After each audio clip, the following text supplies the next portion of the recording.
Sometimes old family homes have dark histories that even the current generations aren't aware of. On this episode, you'll hear a story about one of them.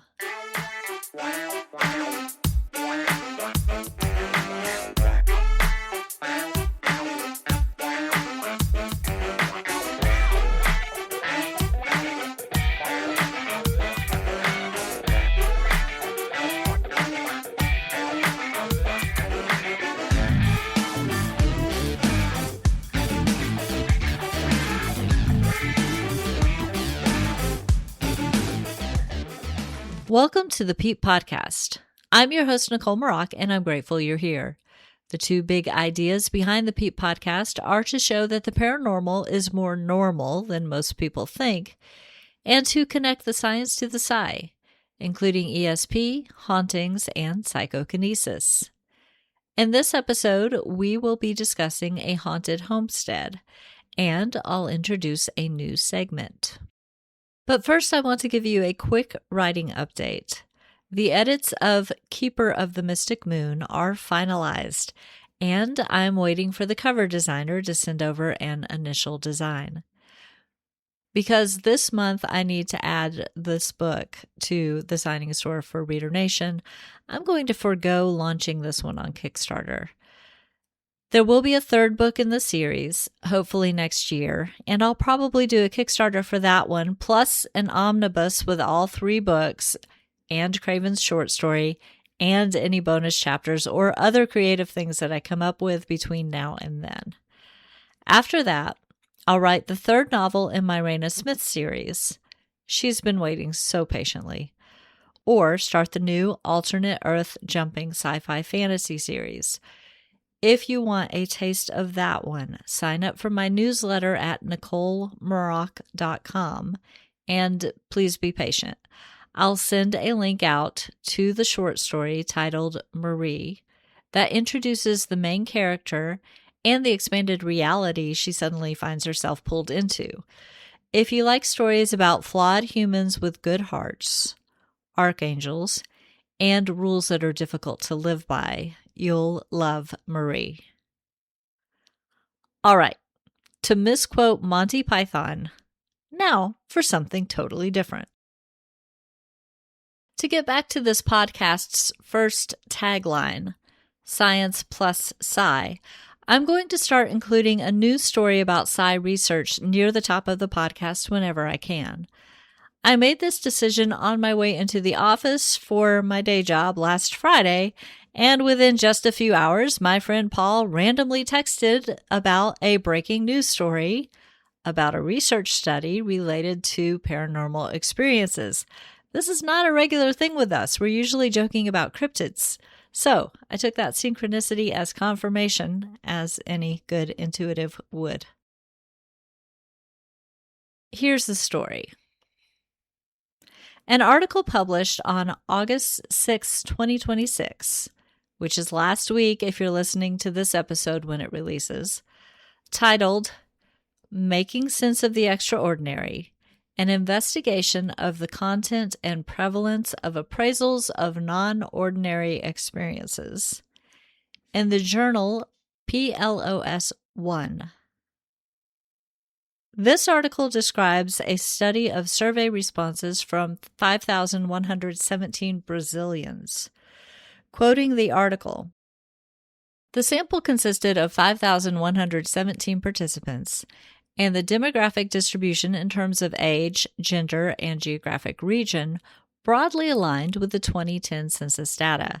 However, highly educated individuals were overrepresented in the data compared to the population structure.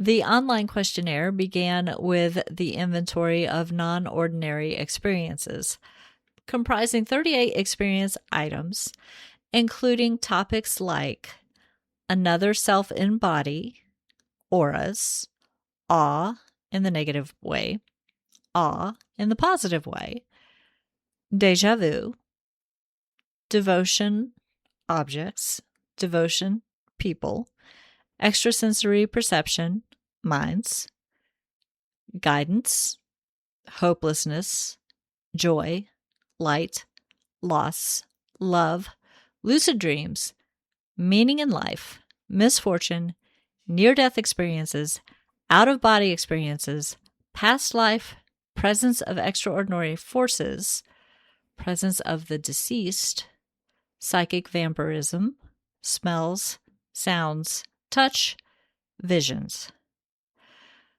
The full study lists all 38, but I think you get the idea here. Participants responded to each experience listed with either yes or no. If a participant selected no, the next experience, which was the next most frequent item within the item pool, was presented. If yes was selected, the participant was directed to a detailed appraisal questionnaire. The frequency question was presented first. If the participant reported having had experience only once, subsequent appraisals focused on that single occurrence. If the participant had experienced it more than once, the appraisals referred to the most salient experience. Here are the highlights of the results of the study. The most common context for having a non-ordinary experience was when the person was alone, at about 39%. The next most common setting was religious or spiritual at 10%. The most prevalent state of mind during the experience was awake and alert, with 56%. When considering altered states of consciousness, the two main items reported were sleeping or dreaming at 18.24% and falling asleep, waking up, or exhausted at 10.69%. Only 3% related to being under the influence of alcohol or drugs when they had their experience. 63% of participants said their experiences only lasted up to a few minutes or were instantaneous. 38% said they had their experience 2 to 3 times, while about 30% said it only happened once. 67% said it happened when they were adults, as opposed to teen or adolescent years. An average of almost 50% of participants reported feeling some degree of joy or well-being during the experiences, while about 25% perceived them as being emotionally neutral, and 25% felt some degree of suffering or discomfort. When looking at the long-lasting life effect of the experience, a combined 51% of participants, on average, perceived them as mildly or strongly positive, while 31% reported feeling neutral or no effects, and about 15% felt mild to strong negative effects. There is a lot more data to read through in this study, so I'll put the link in the show notes directly to it. Several news outlets covered it at a high level last week, but I believe in reading these things for myself. Not all news reporters understand how to read scientific research, and even fewer take the time to do more than summarize a press release about it. I always recommend finding the original source or an interview with the study author when reviewing these. That way you are not being editorialized too. Actually, I recommend that with all news when possible. Okay, now on to this episode's topic. It's one of the chapters from my book, Please Don't Call Me Psychic, Stories from My Paranormal Life. This one is about a family's homestead in eastern NC, and the spirits that occasionally visit. It also includes one of the wilder ways in which I've had an intuitive message validated after the fact. Keep in mind that I published this book in 2019, and some things have changed since then, but I am sticking with the way I originally wrote this chapter as I read it to you. Without further ado, let's dive in. Chapter 10, Inspire Story, The Homestead in Eastern NC. Geographical location. rural, eastern North Carolina. Location type, private residence. Claims of activity. Ghost of a little girl in the house, the garage, and the yard. Unexplained lights and sounds in the old house. Lessons learned. I need to trust myself more when intuitively receiving information. EVP available online? No. There is a man who works for the North Carolina Department of Transportation whose family is from eastern North Carolina. They live on what we called the old Homestead, which at one point used to be a large farm that included surrounding properties. I think at this point it's still a pretty large property with a new house built near the front of it. Behind the new house sits a much older house that is not being used, and around the older house is a pasture for longhorn cattle. The owner of the property called us because his family was experiencing a full-body apparition of a little girl, who at one point visited them inside the new house. That event scared the young son of the family. They obviously didn't want him to be afraid, so they said forcefully to the little girl, "You're not allowed inside the new house. You can stay, but not inside the house." Not long after that episode, she was seen in the garage. Apparently, she knew the difference between being in the garage and being inside the house. She's also been seen on the back deck and playing throughout the yard that runs between the new house and the old house. There have been other things that happened in the older house, not associated with the little girl. At one point, the property owner's father was in the older house, and he said it seemed like an explosion happened right next to him as he was leaving through the front door. It completely freaked him out, and he did not want to go back into that house after that. The last person to live in that house was a great aunt. She eventually went to a nursing home and passed away there. The homestead had been in the family for over 100 years, and at one point the property had been much bigger. Unfortunately, one of the forefathers was a gambling man who apparently made a few too many bad bets and lost a large portion of the property surrounding the homestead. There were some other family history stories that were told. However, those were the key points. As we walked around the property, the old house was the most interesting energetically to me. It was basically being used for storage, so there were some rooms that you could hardly walk in, and almost everything in those rooms was very dusty. There was one room that had lots of boxes and a cradle on top of a box with a baby doll in it. At this point in our investigations, we were using video cameras regularly, even though there were some locations where we seemed to always have trouble with the video equipment. There were still other locations where we didn't seem to have any technical difficulties. Thankfully, this turned out to be one of those locations. However, we still didn't really come up with any video. Here's an excerpt from an email in which I summarized my portion of the video review. Just a few things of note. I saw no orbs on my segments. That seems noteworthy considering what Carol saw on camera 1. On camera 4, I noticed a few very brief, just a few frames, not even a second, flashes in the far back right corner of the room. Upon further review and looking at camera 2 in the adjoining room, it appears they were reflections of car lights coming in the other bedroom's window. Darn it. Also on camera 4, the focus was lost pretty early on at 30 minutes and 22 seconds. I also logged a couple of points with digital breakup on camera 4. I think I will probably now have creepy dreams about that darn baby doll in the back of the room. I hate those things. I think George purposefully gave me the room with the baby doll in it to review. We tended to split the video recordings up among the team members that investigated a location so that the video review was spread evenly. I spent about 6 hours staring at a baby doll that was staring at the camera, and it messed with my mind because I think dolls are creepy, especially old baby dolls. I just kept expecting that stupid little thing's head to twist around and smile at me.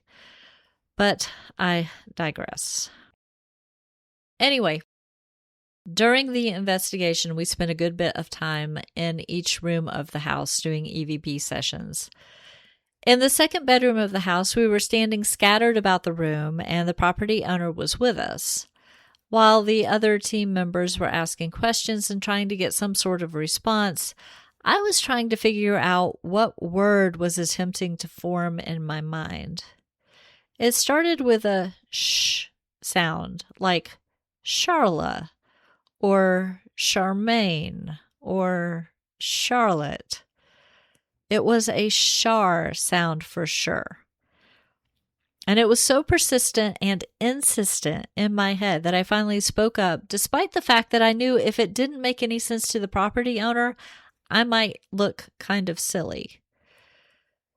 I asked him, "Is there a name associated with the house that starts with CHR or SHR? But either way, char was the sound that it started with." I couldn't figure out what the rest of the name was. He thought for a moment, shook his head, and gave me that baffled look that I was afraid I would get. So I said, "Never mind. It probably is nothing, just my imagination," and backed off. We went through the rest of the house and we heard some noises. We got an interesting EVP that sounded like a sneeze outside the house. It was a human sneeze, but there were no humans outside the house, only longhorn cattle. We're pretty sure their sneezes don't sound like a human sneeze. We went back another time after the girl ghost had been active again and did a little more poking around, but other than good conversation, we really didn't come back with much of anything. A few weeks after that initial visit, I got a message from the property owner asking if it was okay if he called me. Normally, I'm pretty protective of my phone number, but he was a good guy and he said he had some interesting stuff to tell me about. So, of course, I decided he could call me. He was pretty excited on the phone and said that he had learned a piece of family history that he thought I might be very interested in. It had to do with the family who had lived in that small house. Apparently, a couple generations back, one of the younger females in the family had been sexually assaulted and became pregnant. She bore a child from that assault, and the child mysteriously died within a couple of days of birth. The baby was buried in the family cemetery, not too far from the homestead. The property owner did not know the story until a friend of his father's was telling him the story just a few days before he decided he needed to share it with me. He went to the family plot and learned that the child's name was Charla, Charla. I was both thrilled and a little freaked out when he told me this, because for once, I listened to my intuition and said what was coming through out loud. At that moment, I thought because it made no sense to him, I must be wrong and my imagination was just getting the better of me. Then weeks later, I got the validation that I didn't expect. It was great. I needed that. Thanks again for listening. If you want to share your own personal paranormal experiences of any type, use the Share Your Personal Experience button and fill out the form at peeppodcast.com to get in touch. You can be as anonymous as you like, or you can let your paranormal freak flag fly and share your name. Either way, I'm happy to hear from you. Sharing our stories helps people realize that the paranormal is much more normal than they think. That's peeppodcast.com. Remember, that stands for people experiencing everyday paranormal.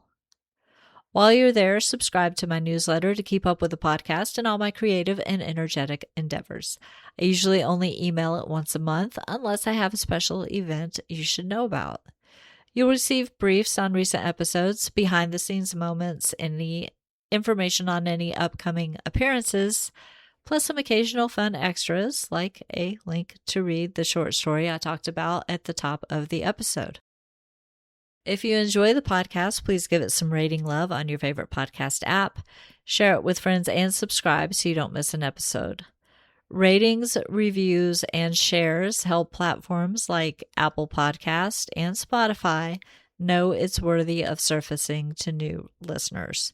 And as we build our audience, we have more chances to hear their paranormal stories.